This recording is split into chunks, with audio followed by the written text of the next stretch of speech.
salaamaaleykum sama gars yi cher naa leen bëgg naa leen les amis très chère communauté du bëgg cher ñëpp tout le monde a le droit de voyager. Donc parlons de voyager, on va parler des admissions pour la rentrée 2025-2026 pour ceux qui veulent étudier au niveau de l'université de Luxembourg, d'ailleurs qui est la seule université publique de Luxembourg créée.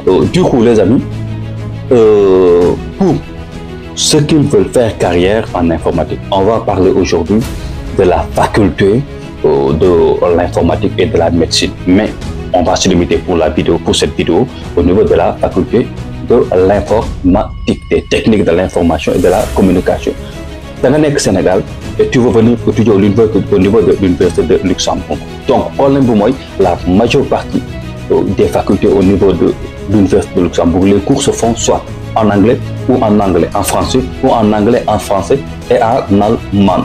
Il y a peu de facultés dont les cours se font uniquement en français. Il y a des vidéos comme ça, on va voir une filière, les cours se font uniquement en français. Là, vous n'aurez pas besoin de faire des tests de langue niveau B2, que ce soit l'anglais, le Dutch ou bien le luxembourgeois. Donc, l'État pour nous bëgg ñëw jàng ci université bi bëgg def li nga xamante ne moom mooy informatique orientation yi tane mooy yi nga xamante ne ni les cours se font en français et en anglais. Sinon pour l'allemand ça va être compliqué parce qu'il y a des filières dont les cours se font en anglais, en français et en Dutch. Donc pour nekk Sénégal li gën a yomb mooy nga jéem a fexe am un bon niveau d'anglais pour mën a jéem a am une orientation wala spécialisation si yenn domaine informatique. Donc on va parler de la licence en technologie de l'information appliquée.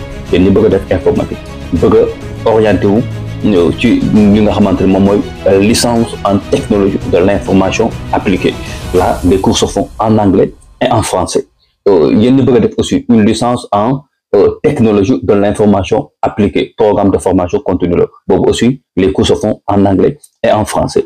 Yéen ñi bëgg a def aussi li nga xamante ne moom mooy l'informatique d'une manière générale aussi, les cours se font uniquement en anglais. Informatique générale, les cours se font en anglais uniquement. Donc, vous aurez à présenter un test de niveau B2 pour l'anglais aussi. Il y a une licence en ingénierie, génie civil. Les cours se font en français, les cours se font en anglais et en Dutch. Donc, faut parce que du ngeen fi nekk di am temps naan yéen a ngi def des cours de langue allemand wala yooyu noonu. Bon, ou bien chacun à son choix. Yéen ñi bëgg a def licence aussi en ingénierie, génie numérique. Donc aussi les cours se font en français, en anglais et en Dutch. Donc vous aurez à prévoir à faire un test de langue d'anglais niveau B2 et de langue allemande niveau B2. Il y a aussi la licence en ingénierie énergie et environnement, licence en ingénierie, énergie et environnement. Les cours se font en français, en anglais et en Dutch. Donc, vous aurez aussi à présenter test de langue niveau B2, allemand et Dutch. Il y a aussi la licence en ingénierie, gestion européenne de la construction. Moi, il y a ingénierie, les cours se font en Dutch. Ça va être compliqué pour vous. La licence en ingénierie, génie mécanique, pour ceux qui veulent faire une licence en génie mécanique. Les cours se font en anglais, en français et en Dutch. Vous aurez aussi à présenter test de langue niveau B2, allemand et anglais. Donc, ce que je vous conseille, moi, il y a une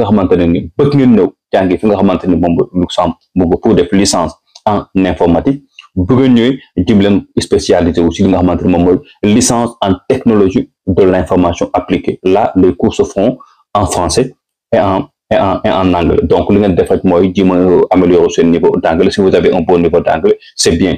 Aussi, pour des licences en technologie de l'information appliquée. Pour aussi les cours se font en français et en anglais. Ce que vous avez à faire pour améliorer ce niveau d'anglais.